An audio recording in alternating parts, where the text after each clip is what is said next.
All right, let's see what we've got going on here for game number 2.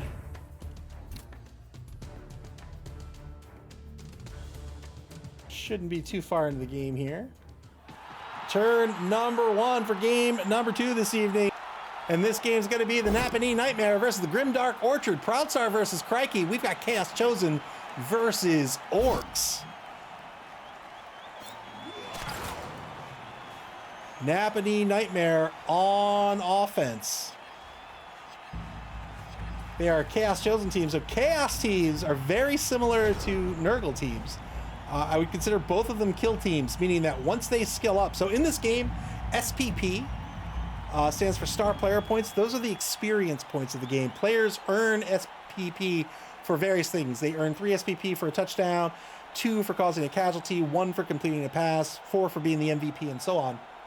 And after you get a certain amount of SPP, you can level up. When you level up, you gain a skill or a characteristic or something. And so this is a team that wants to skill up and become a murder team. They're looking for murder skills like block, frenzy, and mighty blow. Right? They get block to make the block a little safer. Frenzy gives them more block dice to throw. Mighty blow gives them the +1 to the armor or the injury roll. The problem is at low TV, that's when they're weakest. This is a team that is better as their TV gets higher, as opposed to something like a human team, which I would argue gets worse as their TV gets higher. Humans are good generalists, but they get out-specialized by the more specialist teams as team value increases. Not so for Chaos teams. Chaos teams, I would argue, are pretty weak at low TV, and they get frighteningly good at higher TV. The problem is getting them up to that level. So this is a kill team that's pretty fresh, which is tricky to coach, I think. They do have the Minotaur as the big guy here, Labrys, who used to be a Persona 3 character, now is a Blood Bowl character. This is a player that has Horns, Mighty Blow, and Frenzy. Frenzy is one of the few skills in the game of Blood Bowl that is not optional. Frenzy says that after you take a block, if that block results in a push, you must follow up. And if you've blocked one time and follow up, you must block a second time as well.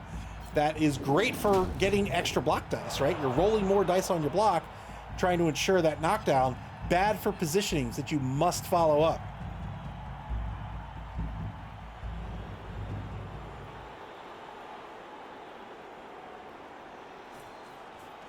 Oh, we got this backwards. Grimdark Orchard is on offense. 2-die block on the left side here. Gonna get the knockdown on Argus the Animal. Strength 4 chosen blocker, but skillless as he's a rookie.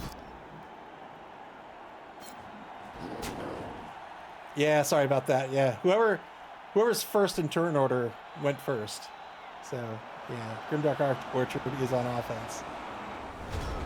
Turn 2 for the Nappanee Nightmare. So the offense spreading pretty wide here as this defense starting to threaten down the right wide zone here. You can see they're trying to cut off the offense around the corner here and control the right side of the pitch. And this gives them the options to threaten and force ball movement to the left, or just control the pitch and shrink down the amount of space that they have to effectively defend against.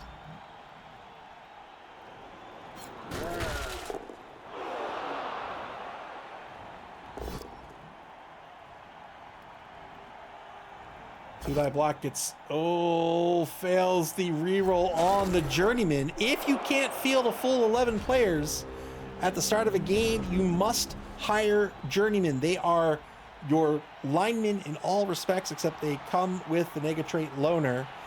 They also count against your TV. So that was a Journeyman who failed the Loner roll, and that will be a turnover. Turn 3, back to Grimdark Orchard.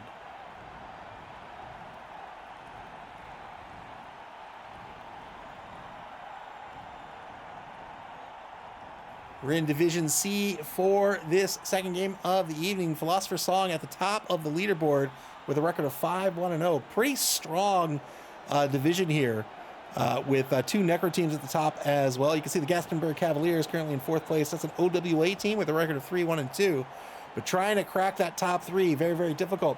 The top 2 spots guarantee you a position in the top 8 in the quarterfinals. But if you want to make one of those 2 wildcard spots, you're really looking to end up in 3rd place, and not just in 3rd place, but in 3rd place as best as you can, because you're competing against all the other divisions for those final 2 spots.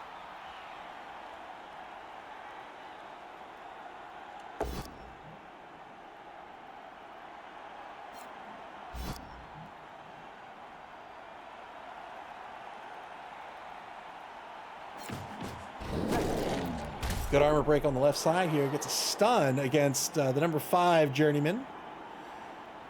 So these Beastmen, these linemen on a Chaos team, I think are pretty great. They all come with horns, which means that if they blitz, they get a +1 to their strength, which effectively makes them a strength 4 in a blitz. And having so many of them means you don't have to really position them carefully, right?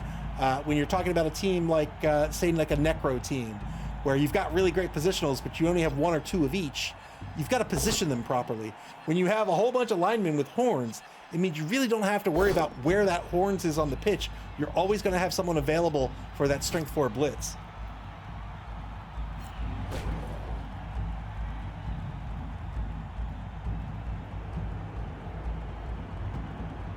Grimdark Orchard on the bonus clock here, down to 5 minutes 50 seconds. They have 1 reroll remaining for the half.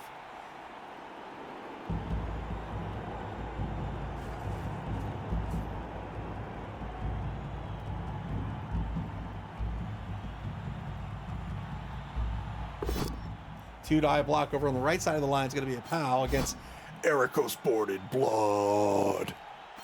You have to say his name like that or he gets very, very offended.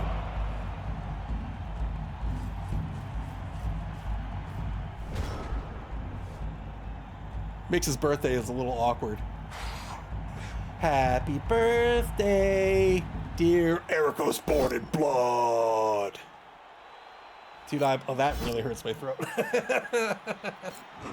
Two-die block against the number 5 blitzer is going to be a push here. One thing we didn't talk about with Oryx is a lot of the team has animosity, so this is a nega trait. You can see animosity against all teammates. What that means is if they have the ball, if a player with animosity has the ball and tries to give that ball to a teammate, whether that's a handoff or a pass, they've got to roll a d6 if they have animosity toward that teammate. It could be against all teammates. It could be against a certain type of teammate.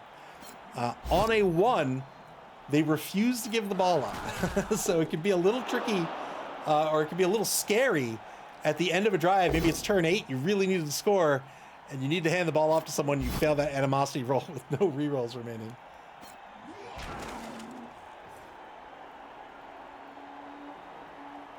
I have to say, in the new rule set, I am very happy. I don't know how I feel about the new rule set yet. And I don't mean that to say I don't like it. I just mean I haven't thought through all the combinations. I'm very excited for the new rule set on the whole. But one thing I know I'm very happy about is I am glad +2 has gone away. I think +2 was too much, and I'm glad to see it go.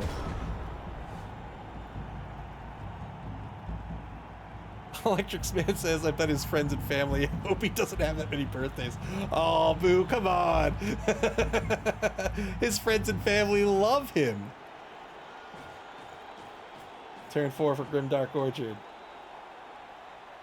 Grimdark Orchard crosses the line of scrimmage. They're now on the opposing 2-yard line. Number 12, the thrower, Ogden Zabergal, in possession of the ball.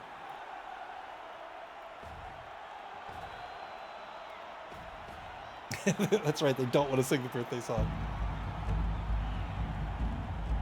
In order to sing the birthday song, they have to channel the spirits they have to channel the power of corn, and it scares everyone.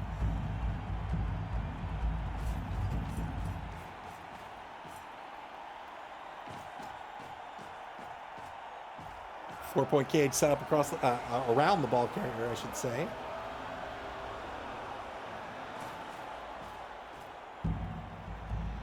I think this is a tough matchup for the Chaos Chosen team, simply because they're low TV. I think Chaos is a great team, but again, they're best at high TV. I'm glad Proud Star is playing a Chaos team though, just to kind of show everyone how it works. And it's good to see these teams at both low and high TV, so that it makes it easier to learn how to play them. Because in order to get to that sweet spot at high TV, you've got to play through low TV first, right? You've got to find a way to get that SPP on your players, to keep your players alive so they can level up, and then you can start taking advantage of everything they have to offer. 3-die block as we start the bottom of turn 4 for Nappanee Nightmare. They're going to get a knockdown.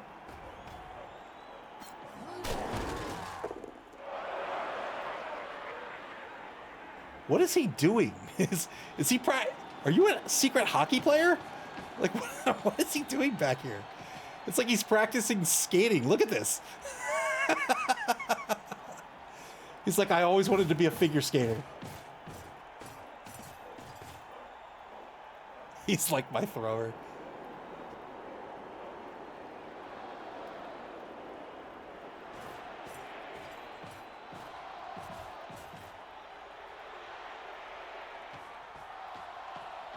Getting some practice in for his hockey games later in the week.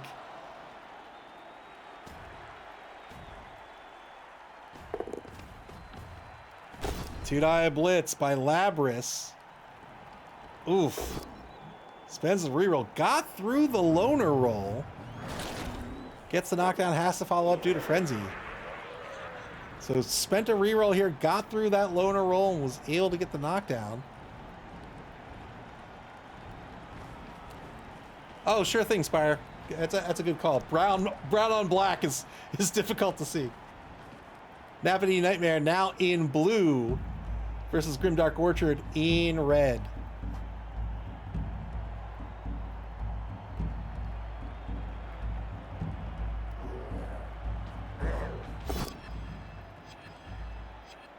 He'll dodge off the sideline here. Won't spend the reroll. Just wanted to prevent from being surfed, but ends up getting stunned instead. Turn 5 now for Grimdark Orchard as we start the second quarter of this game.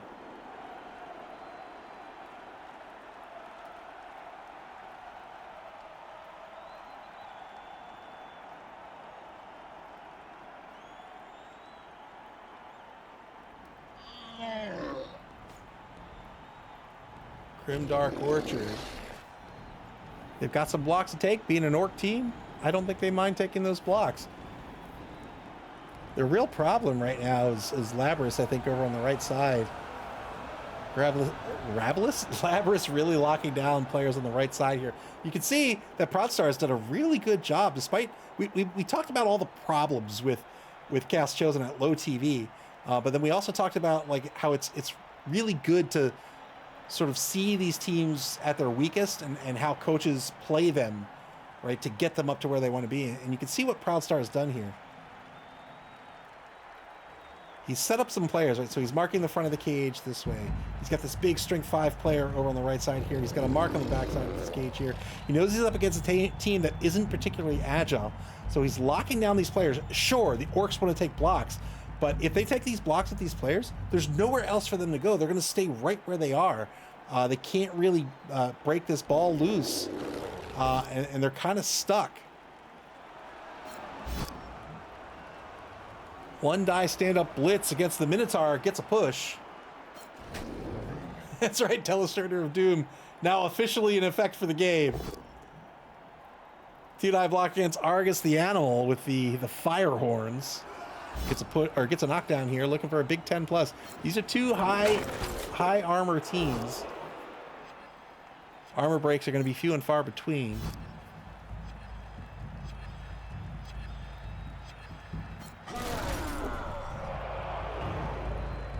Against high armor team, Claw can be invaluable. If you have a team that has access to mutations, Claw treats everybody's armor value as if it's an 8+. Great against dwarfs as well.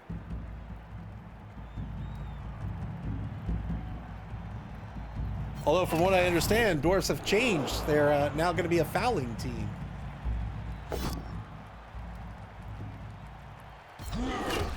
One die against Anton.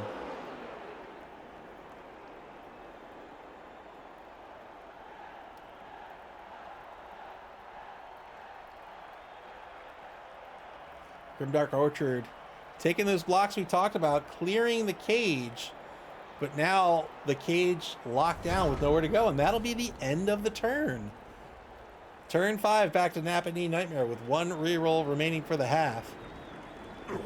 Nappanee Nightmare has yet to dip into their bonus clock. Now they're going to take a mark against Black Twig Spartan, the number 3 rookie blocker.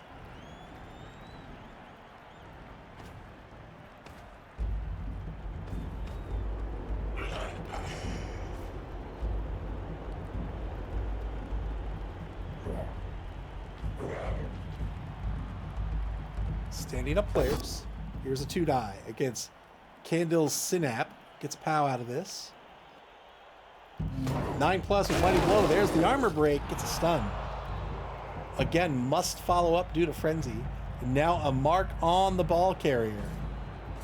Here's the blitz. 2-die blitz. Well done to get the knockdown on the thrower.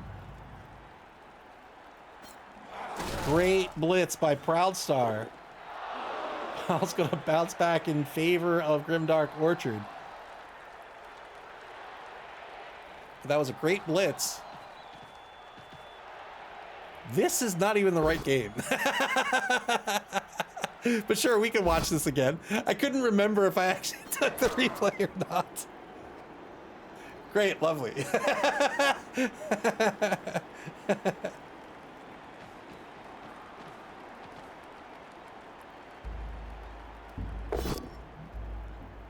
That Minotaur with Frenzy and Mighty Blow plus Horns. So the Minotaur's nega trait lends itself to blitzing. And now another removal here. So this Minotaur, very, very effectual. The problem with the Minotaur is that Unchanneled Fury is its nega trait. If that Minotaur is not blitzing each turn, then you're looking at a 4+ in order to actually move it. Apothecary saves the day here. Ooh, I'm getting distracted by these cheerleaders. Watch this. Look at that. Beer for everyone. Let's go.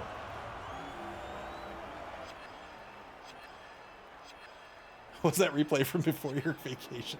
That replay was from 20 minutes ago.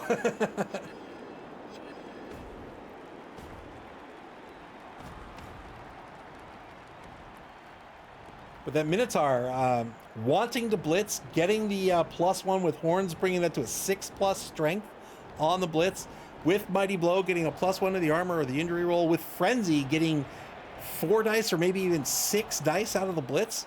An absolute killer. The problem is if that Minotaur gets left behind, if that team can get away from the Minotaur oftentimes is just stuck in place because he can't move as he's looking for a 4+ to activate due to Unchanneled Fury.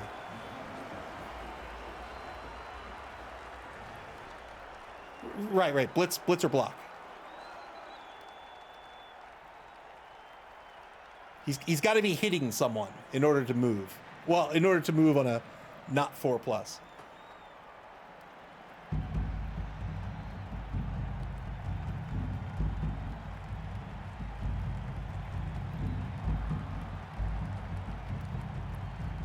Minute 20 left on the clock for Grimdark Orchard as they're going to try to reclaim this ball.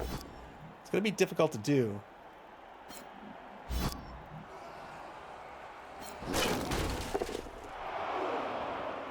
But the Minotaur really wants to be blitzing. That's what everything really ties in there with the Horns. Horns, Frenzy, Mighty Blow. Frenzy and Mighty Blow works on any sort of hit, of course. But getting that strength up from a 5+ to a 6+ makes it that much easier to get the 3-die block. Stand-up blitz by the thrower. Gets a POW out of this. Not going to follow up and mark the Minotaur. Instead, it's going to dodge away and pick up this ball. Very well done. Free reroll due to sure hands. 3+ dodge worked out, and now ball recovered here in turn 6, but they're running out of turns to score.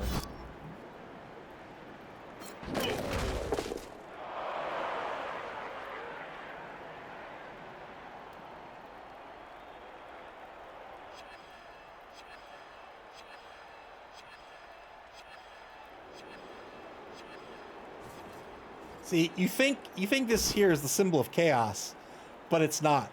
It's just a compass. It's just so everybody knows which direction to go when they're going home for the night. You've got so many players that are really stupid or boneheaded. They're just like, oh, where me go? Just look at the pitch, man. Your house is north. Thank you. No problem.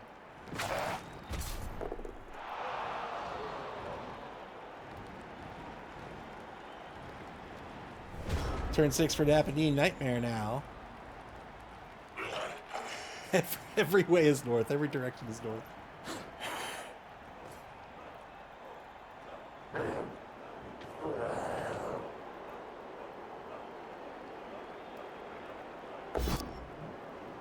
Failed the unchanneled Fury roll here on the block. So that's again, that's a 2+ failure if you're blocking or blitzing. Otherwise, it's a 4+. Happened to roll a 1 there on the block. Unlike really stupid or boneheaded, they don't lose their tackle zones. They do lose their action, though. Turnover here on the both down. Turn 7 back to Grimdark Orchard. They've got an opportunity here. Number 7's downfield, currently clear.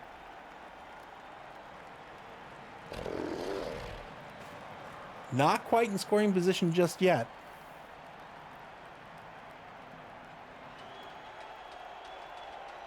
We'll probably see a 2-die against the number 11 journeyman here by Pizzazz Pekka, the number 11 Orc lineman.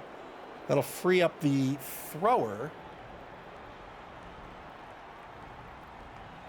And then if we don't see the handoff here, then I think we'll see the blitz by number 2 to get Argus the animal off of number 2, and then number 2 can reposition to protect the thrower. Where can the thrower get? Oh, so slow. 1, 2, 3, 4, 5. Oh, I don't like that at all. If the thrower's going to hang on to the ball, I think he's going to have to double rush. We'll see here in a second. There's that first block we were talking about. Thrower now free. Spire says got a hand off. Yeah, I think that's going to have to be the move. That's scary too, though. Here's the handoff. 3+ handoff works out. Ball's now in the hands of Bloody Plowman.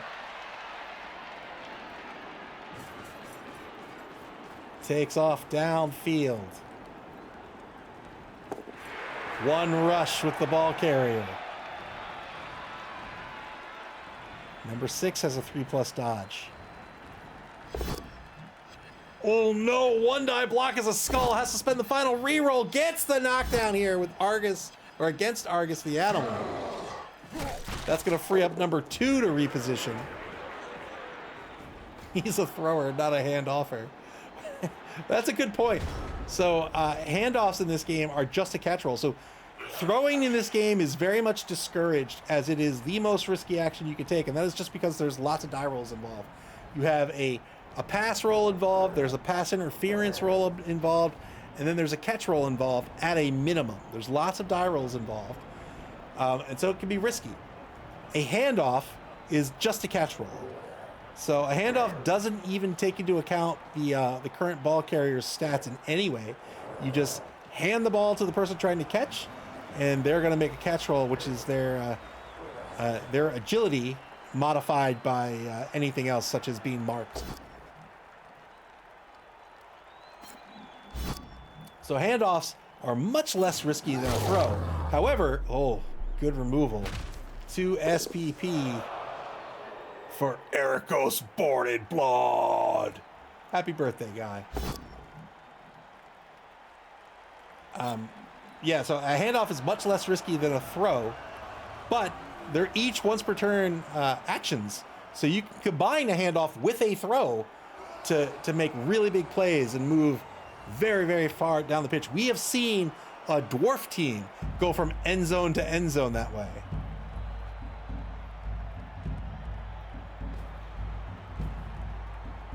Food Palace says risky like a rush or risky like a 2-die block with 0 rerolls.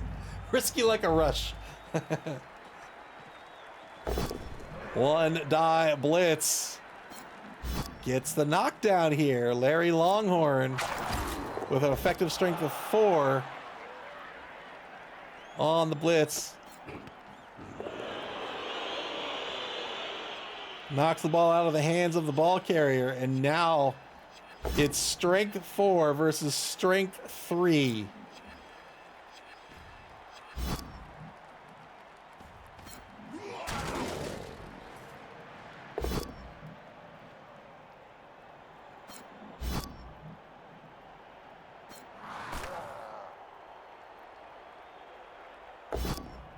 Nappanee Nightmare on the bonus clock as they take the remainder of their blocks that they've been given.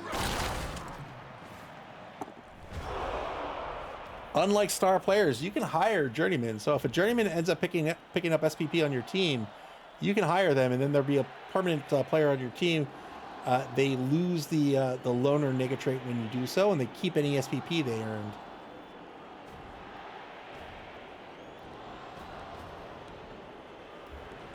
Final turn of the half for Grimdark Orchard. They've got an opportunity to get at this ball here. So stand-up blitz, I think. Boy, they really want to take it in the opposite direction, though. Oh, but if they take it with number 2, they don't have the block skill. Actually, I think they have to take it with number 2 because the blitzer has an edge of 3+, but they don't have any rerolls.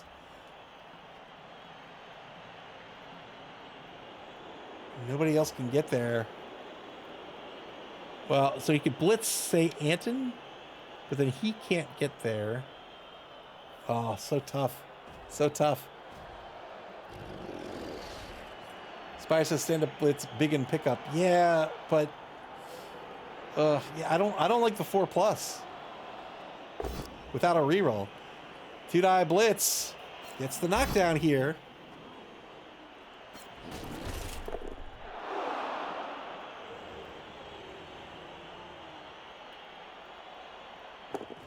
Oh, I stand corrected. He did it. Very well done. 4+ pickup works out. And then Grimdark Orchard is going to get on the board here. 1-0. Very, very well done. 50-50 pickup works out, and the Grimdark Orchard's able to get on the board. Nappanee Nightmare is going to have 1 turn left in the half unless there is a timeout.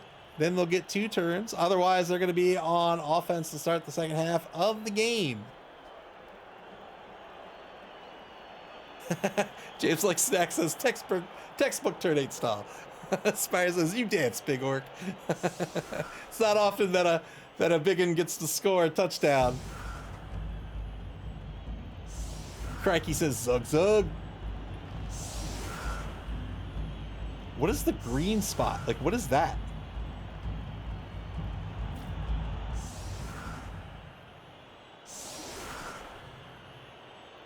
Oh, that's his logo. Yeah, that's his logo, isn't it? Yeah, that's an apple. No, that's an apple. Wait, maybe it's not an apple. No, that's an apple. Grimdark Orchard pulling everybody off the line. You have to put 3 players on the line. In order to have a legal formation, you have to put 3 players in these spaces here. You can put a maximum of 2 players in either wide zone. That's why it says -2. These are the wide zones. A minimum of 3 players here. Everything else is fair game. If you have a kicker on your roster, your kicker can't be on the line of scrimmage, can't be in these 7 spaces here, can't be in the wide zone, or else you can't use their skill.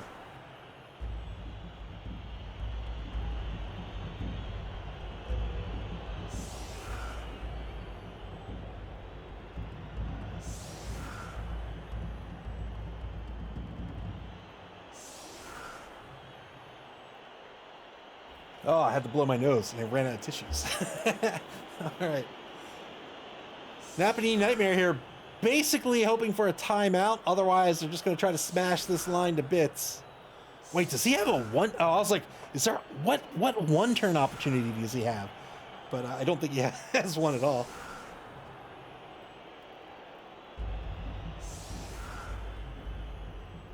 If they get a timeout, they can theoretically get on the board here. Otherwise, they're just looking to punch a bunch of orcs in the face and call it a half.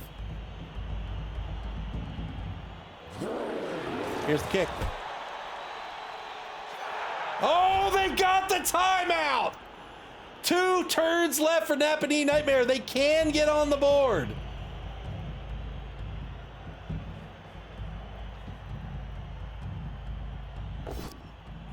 Oh no, double skulls! Has to spend this reroll. Gets the knockdown on Tom Putt Crabapple. Breaks armor. I love the thumbs up. No! No! Oh, Nuffle! Nuffle, why? Got the timeout. Dub skull. Spent the reroll. That was Nuffle saying, look, man, this is your one warning. And then dub skulled again. That'll be a turnover. So despite getting the timeout, Nappanee Nightmare is not going to be able to get on the board. Man plans and Nuffle laughs. Yep.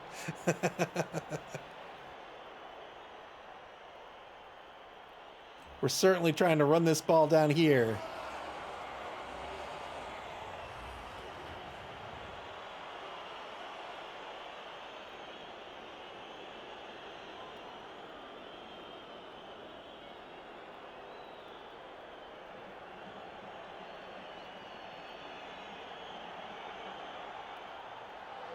Grimdark Orchard. I'm not sure what options they have available to him here. The option of falling down. I think that was their best plan, was just to try to get away here. Turn 8 for Nappanee Nightmare.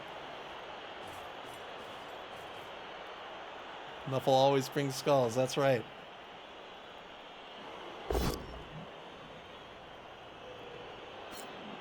Two-die block against Candle's Synap. The number 6 Blitzer gets a push out of this.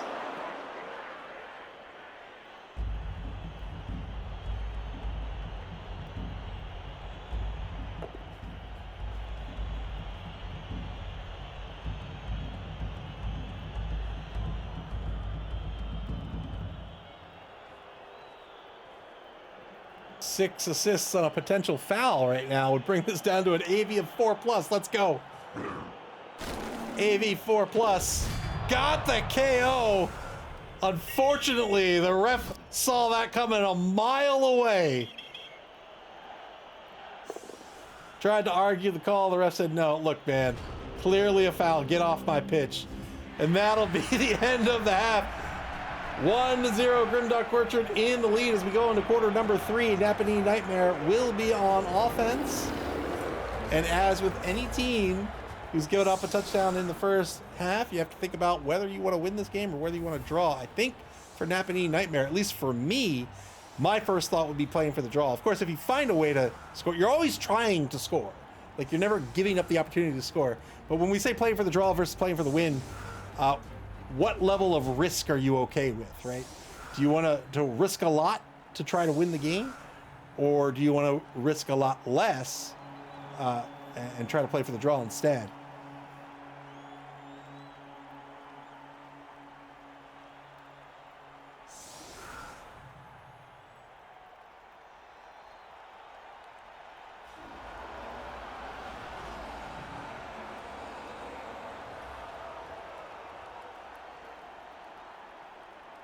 Grimdark Orchard with 5 on the line, giving up both wide zones right now. 5 on the line, 3 on the line, giving up both wide zones.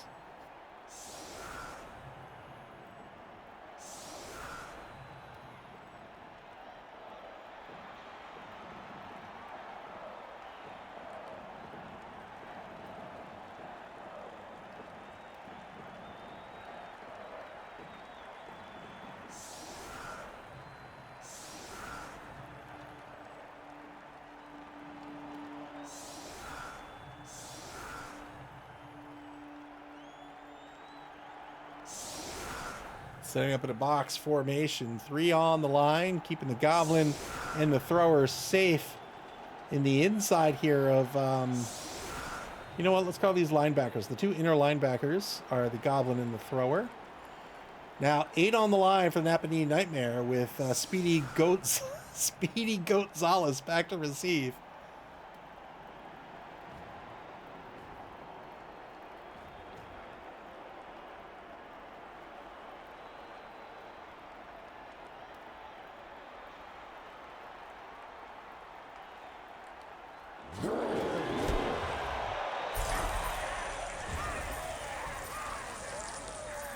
Each team gains a free bribe. I want to see some fouling. Free bribe for the rest of the game here. Here we go. 2-die block to start the second half of the game over on the right side of the line. The right defensive tackle is going to get pushed to the side. And now the left tackle is going to get knocked down. El Marino says, always play for the win. Always push on to the ball. Don't be afraid to use all team rerolls in turn 1. Roll pals. That's my TED Talk. Just roll 6s. That's mine.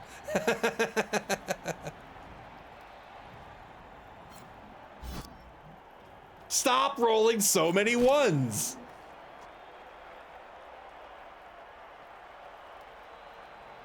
That's a tall order for a human team. It sure is.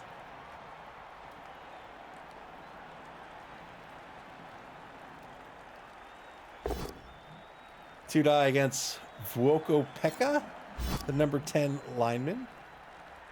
Gets a knockdown out of this. Pushing back the defensive line, following up with a couple of linemen. Where these remaining 3 linemen go is going to betray what Nappanee Nightmare is going to do for the turn. Blitz on the left side. Got the POW against Black Twig Spartan. Trying to carve out a little bit of the left wide zone here. This frees up Momo McSafety. Larry Longhorn, a tackle player, can be useful against the Goblins. Going to move over in the left wide zone. So this ball is going to move to the left. Or just stay where it is. Spends a team reroll to recover this ball here on turn 9. Nappanee Nightmare down to 2 rerolls for the game. They move the ball left and forward to their own 16-yard line.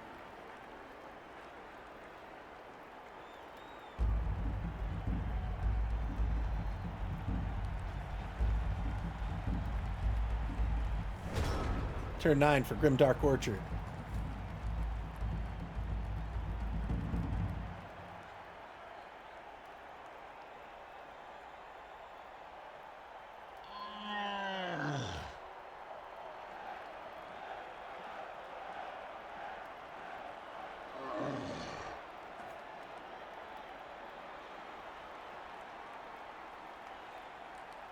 Grimdark Orchard in the lead. A little bit picked off here on the left side here. They're not too bad yet. Black Twig Spartan finding himself a little forward of the defense. That's fine currently. They need to be a little bit careful that they don't get picked off too much. Because this Orc team, this is a team that likes to bash, and by bashing they want to get assists. And by getting those assists they want to stay grouped up. By picking players off the formation, that basically makes them ineffective for the rest of the team.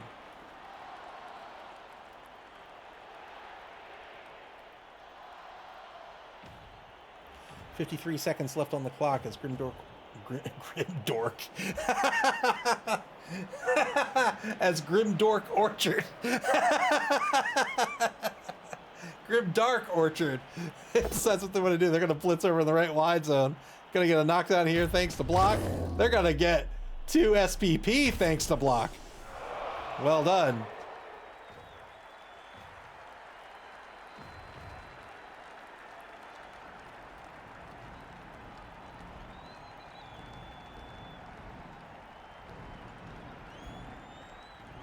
Grimdark Orchard will be the name of my orchard if I'm ever rich enough to have an orchard.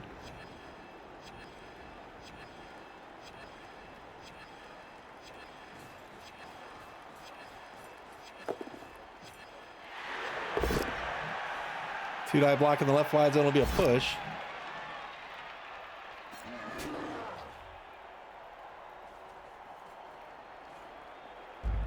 Grimdark Orchard down to 3 minutes 40 seconds on the bonus clock. They still have all 3 rerolls. And remember, both teams have a bribe, so they can foul and then spend the bribe to keep that player on the pitch. If they spend the bribe, they have to roll a d6 on a 1.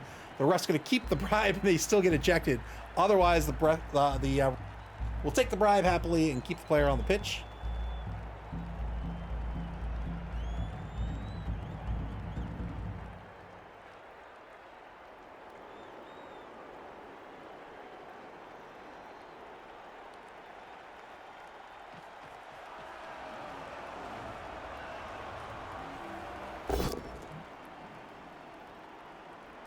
Two-die block against Black Twig Spartan. Gets a pal.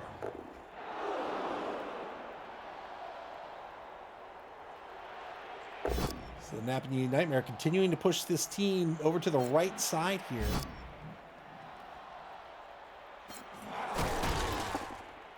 Using those big strength 4 players to get those 2-die blocks. Those chosen blockers have a strength of 4.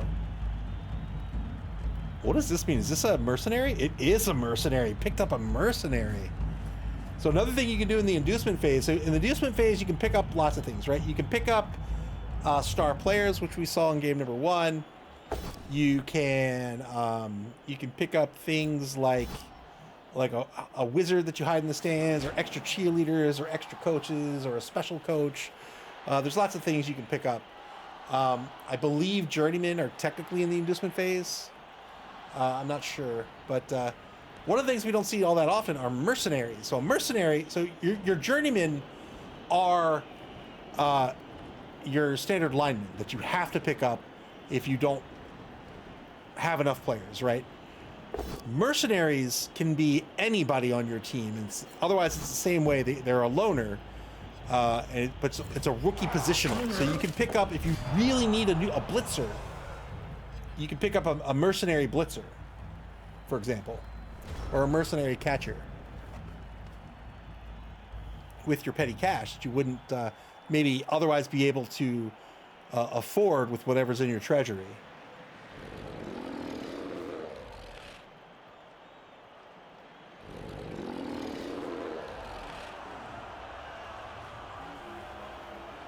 Grimdark Orchard now on turn 10.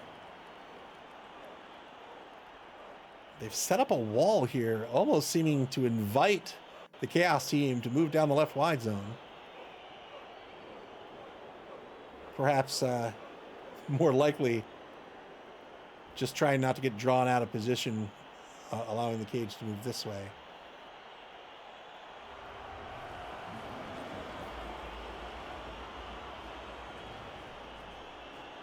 It's a trap.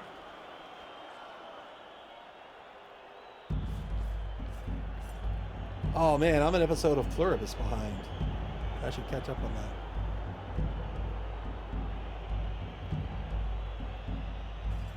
that. 1-die blitz into a POW against Gregor the Mountain.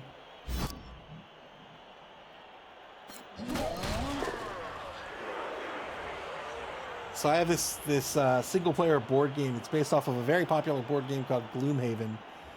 I think it's called, I can't remember its name. Gloomhaven Buttons and Bugs, I think. But it's a little tiny version of Gloomhaven. What I like about it is that it comes in a box that is... Wait, what is this? Is this graffiti? Oh, that's awesome. Anyway, it comes in a box that's... SP Beaver says that's the name. Cool. Comes in a box that is just a scaled down version of the big box. So the big box is not a standard volume. It's not a standard box size. And so the tiny version is still not a standard box size. It's the same box, but scaled down, which is neat. And then when you open it up, you have little tiny miniatures in it, which is also neat. And then you find out that the story of the game is that the heroes actually got shrunken down, and then it's awesome. Electric Spin says, wait, you have a board game based on a popular board game? I do. Yes, they are miniatures. It's awesome.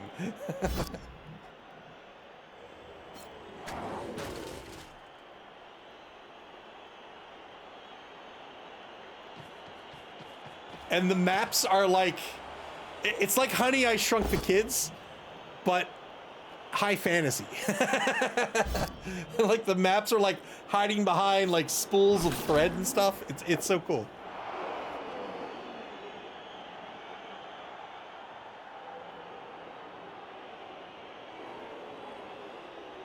Yeah, I played the first mission and lost. 2-die blitz here by Labras. Breaks armor. Get the stun out of it.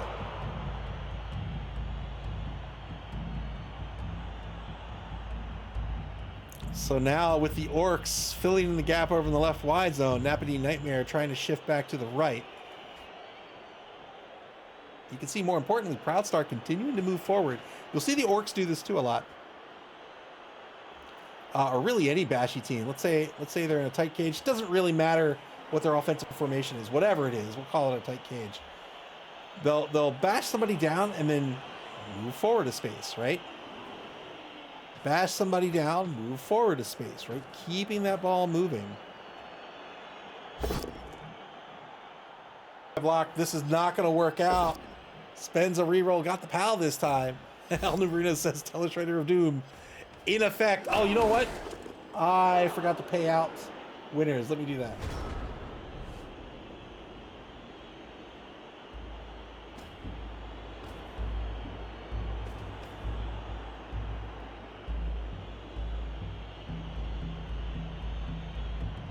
It turns out there are no winners. Actually, no, somebody did choose a draw.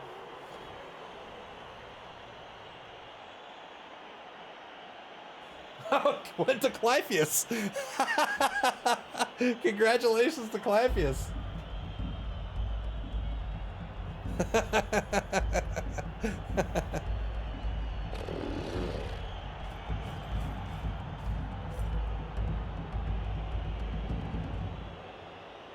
Minute 10 seconds left in turn 11 for Grimdark Orchard.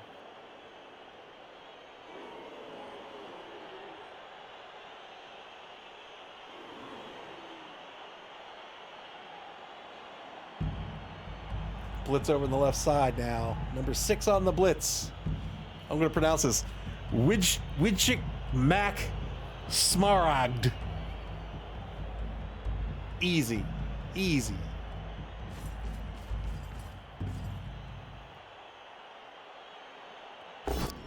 Two-die blitz gets a push out of this. Bless you. Pretty standard bashy game here as both teams try to move forward. Grimdark Orchard knows they're in the lead. They don't have to be too aggressive. Nappanee Nightmare responding, I think, with a normal offense here, just not getting overly committed. Understanding that they're kind of down in skills. And just kind of poking holes in this offense, trying to move this ball turn by turn, and waiting for the defense to make a mistake. Groovy the Annoying there with that foul appearance. That means when you roll a d6, when you try to block or blitz them, you roll a d6. On a 1, you're so disgusted by their appearance that you refuse to touch them. If that is a blitz, because you have to declare your blitz the start of an activation, you've already declared it and you lose your blitz.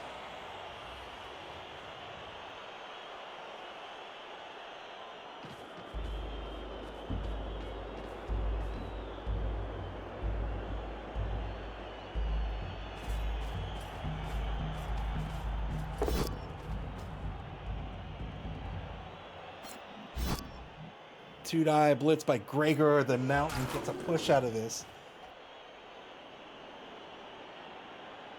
So I, when I was away for a week, I had my packages go to a friend's house, and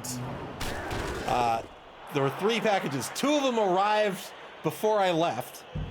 One of them arrived after I got home. And despite all of that, I still had 2 packages at my house when I returned. So nothing worked.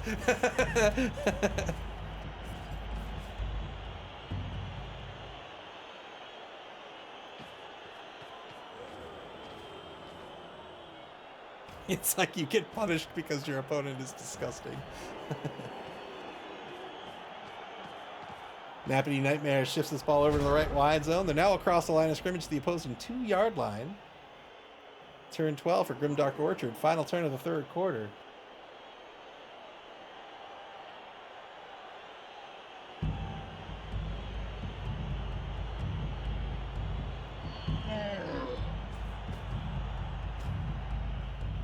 Grimdark Orchard in the lead. They definitely want to try to stop the score. They need to keep their formation in check. You can see the Nappanee Nightmare doing a real good job with positioning here, right?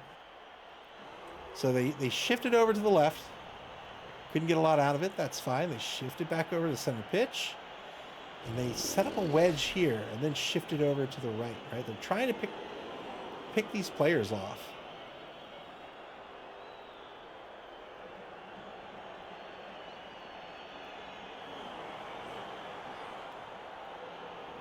Problem with this tactic is it could go south if they end up losing the ball. They won't be able to get their players back in a position to try to recover.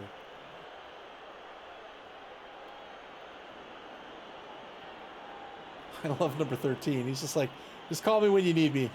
I'm gonna be checking out the cheerleader.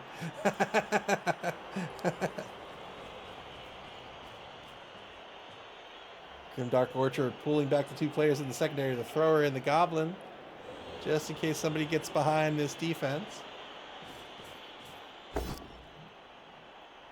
Two-die gets Eric goes bored in blood. Gets a push. That's right, can't go south. All arrows point north. That's the true meaning of chaos.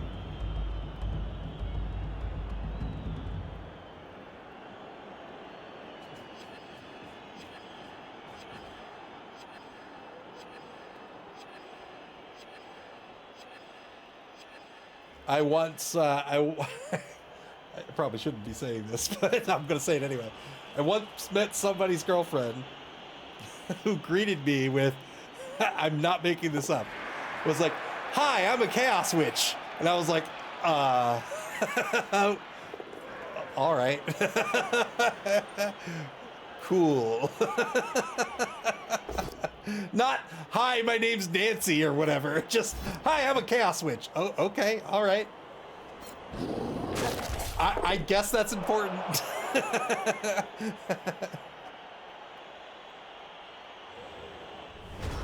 Turn 13 for Nappanee Nightmare. 4th quarter begins. They're down a touchdown. They have just 1 reroll remaining.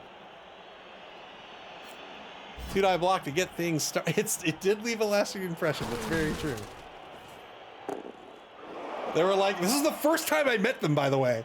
And they were like, "Your element is very clear. Your element is fire." And I was like, all right. Are you calling me an arsonist? Like, what are you talking about?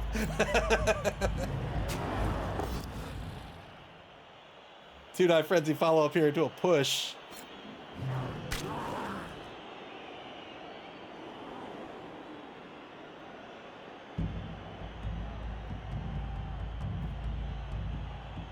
We went to lunch, and a buddy of mine was there too. It was a bunch of us, and and she had this chaos symbol, like tattooed on her arm or leg or something. And I turned to him and I'm like, I'm pretty sure that's a 40K chaos symbol. Turns out it's more than 40K, I guess. But I was like, I'm pretty sure she's got a 40K chaos symbol on her arm.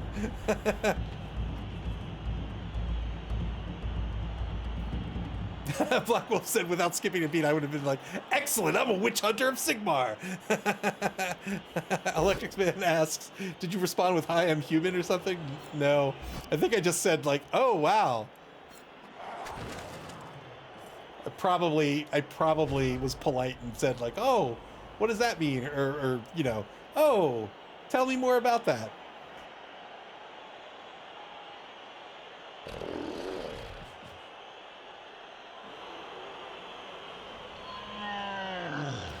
Turn 13 for Grimdark Orchard now. Ball caged up, losing 6-yard line. Proudstar continuing to move this ball forward space by space. They're back at center field. Lots of movement options right now. I think Grimdark Orchard is going to try to lock down the cage here. Hi, I'm a Chaos Witch. Okay. All right.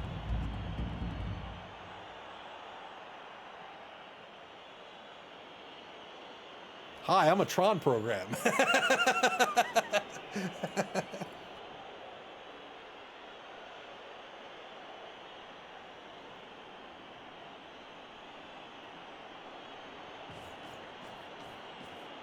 Yeah, trying to lock down the cage here to prevent this ball from moving forward.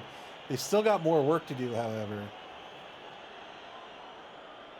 Did you introduce the Chaos Witch to MAML? I did not. Nope.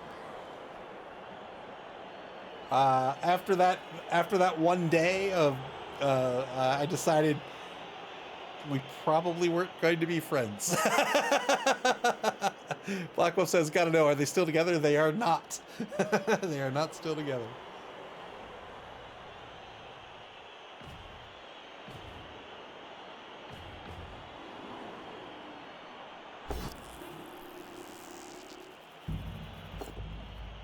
Failed the foul appearance roll on the blitz. How unfortunate for Grimdark Orchard. So this is what we were talking about. They failed the foul appearance roll, spent a re-roll, and snake eyes the roll. So now they lose the blitz.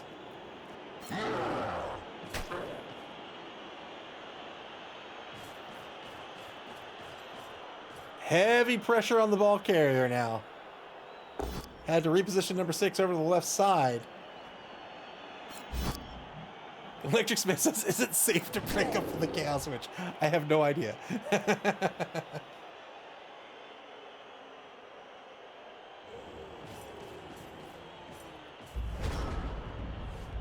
Turn 14 for Nappanee Nightmare. They're in a bit of a pickle, but they can still get out of this. Spire says, my brother and I will answer the phone. Greetings, program, when the other calls.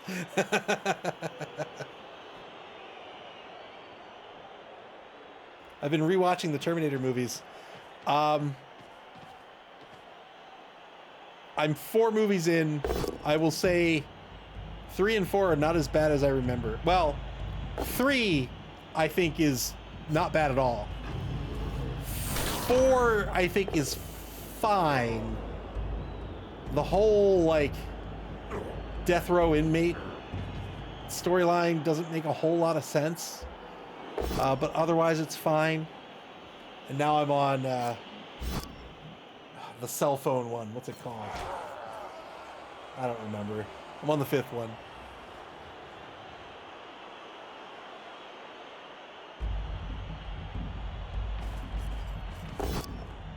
Two-die blitz here against the thrower. We'll get a push out of this. I got back into him because of the new video game Terminator 2D No Fate is really good. SP Beaver says they made 5. They made 6. There's 6 Terminator movies.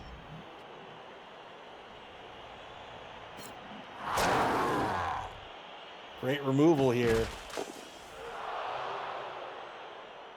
Just get a little bit of breathing room now.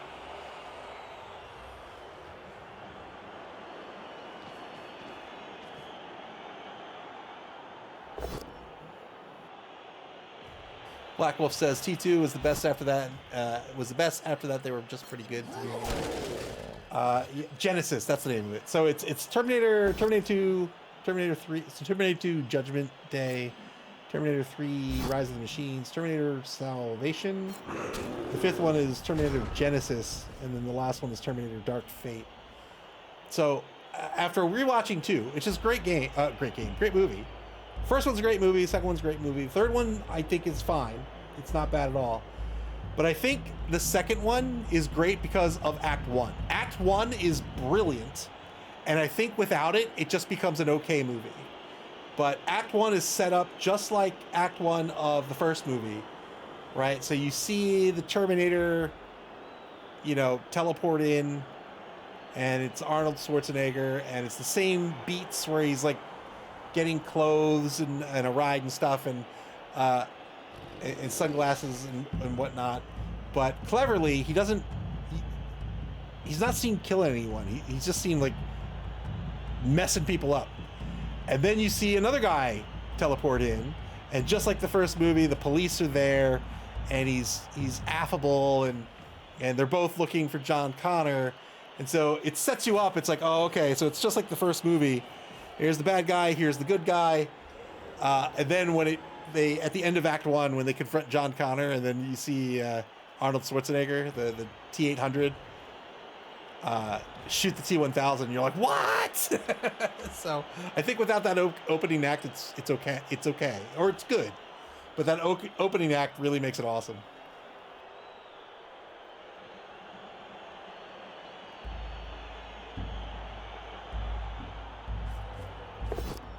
One die blitz against Raven the Rampager gets a push out of this. Spoiler alert for movies whose latest movie is 6 years old at this point.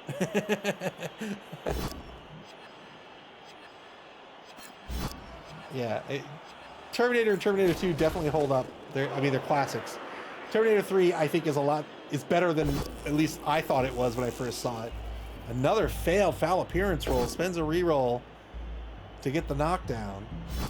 Terminator Salvation is fine. If you watch the movies as basically it's the chronicle of John Connor, right? Then it's not bad.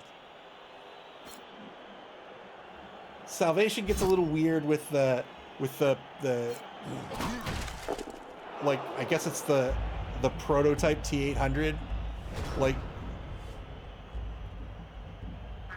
I don't even know how to explain it. Like, a guy back before Judgment Day was on death row, and he signs away he gives his body to science, to Cyberdyne, for a kiss for some reason. I don't get it.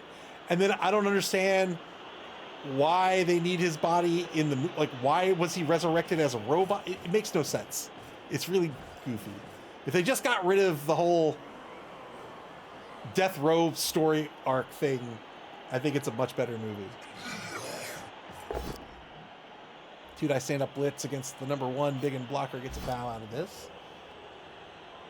Just trying to clear the ball at this point. As per the usual here at turn 15, going to need to end this turn in scoring position.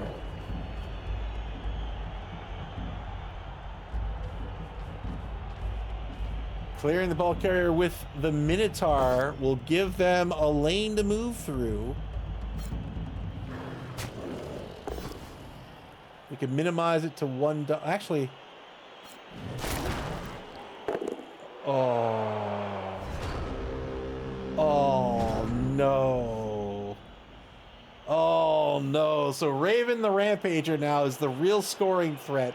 That is going to be the target for the Grimdark Orchard. Anton can't quite get there.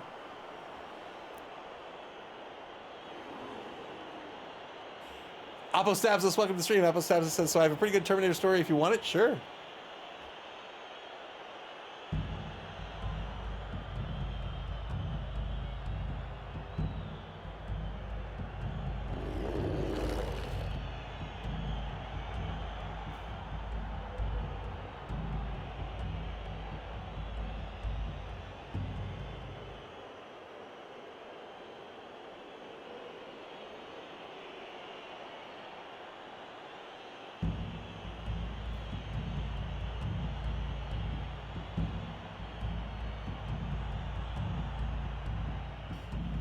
Oppo Stabs says, when Schwarzenegger was governor of California, he came to the White House to announce something with Obama. Okay.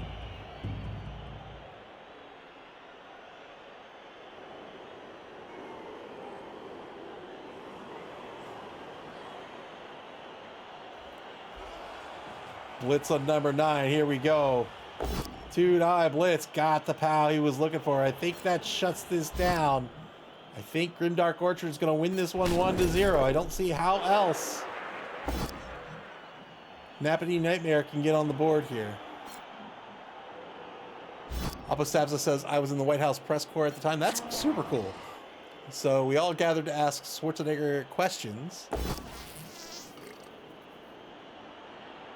Spends the final reroll here into double skulls against Ruby the Annoying. Apostabza says, everyone else was asking about a ballot initiative happening in California. He got tired of the same questions and started walking away.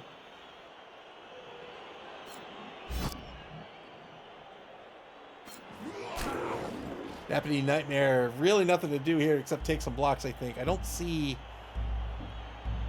how they're going to get in the end zone. Let's see.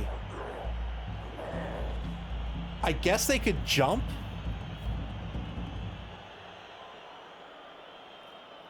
I guess they could knock down number 5 and jump with Speedy Gonzalez, right? I think that puts them one space out. 1, 2, 3, 4, 5, 6. Yeah, they can't get in there. Yeah, I think it has to come down to a chain push of some sort. Apostabza says, I yelled out, Governor, what did you think about the new Terminator movie? One where his face was CGI'd into the younger Austrian's body. He turned back and said, I haven't seen it. Was that, that was Salvation, right? Yeah.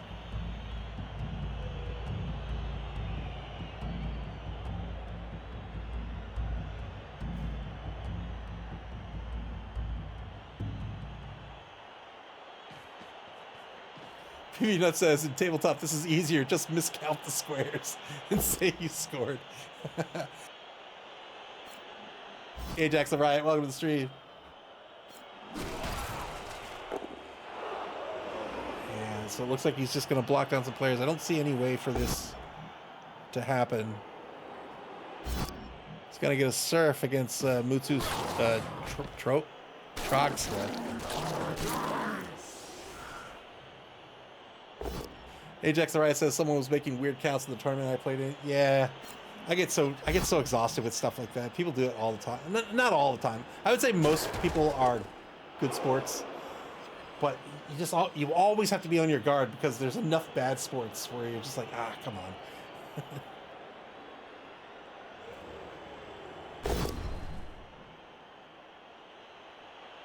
Two-die blitz gets a push against the number 5 blitzer.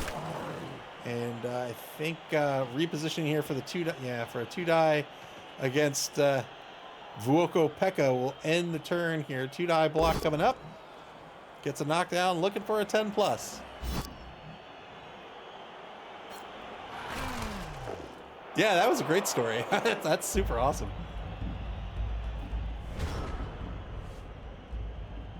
Turn 16 for Grimdark Orchard. Not sure what they're going to do here, but they're going to win this game for sure, 1-0.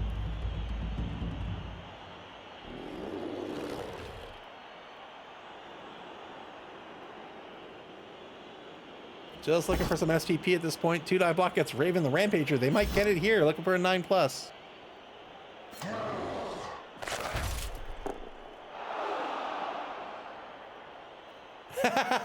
Alpha Steps and says the TV camera guys all highly approved of that question.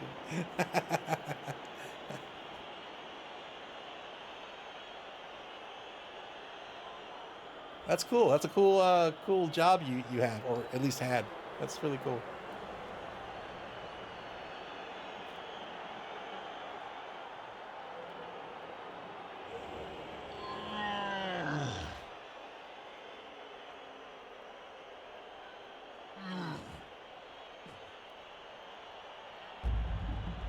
Apostabza says I can tell the story better in person because I can do a pretty good impression of his accent.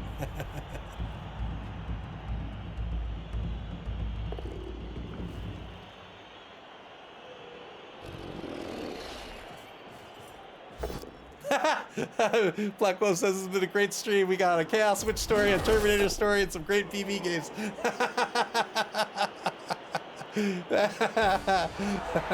That's gonna do it. Grimdark Orchard wins this one 1-0. Congratulations to Crikey. Really tough match, and I gotta say, ProudStar did a fantastic job with this low TV Chaos match. Again, I love watching, right? Of course, we all know Chaos at high TV, they're gonna murder people. We understand that. We love to see it, but I really like seeing these low TV matchups to see how players play these teams in the TV range where they're not where they want to be. And ProudStar did an absolutely fantastic job of it here. They fell short today, losing 0-1, but really played a solid game here, and I had a blast watching it. All right, let's take a look. You know what? Look at the standings first. So with that, Grimdark Orchard is going to pick up their second win of the competition. Congratulations once again to Crikey on a game well played, and that's going to do it for tonight. So let's take a look at the standings before we leave for the evening.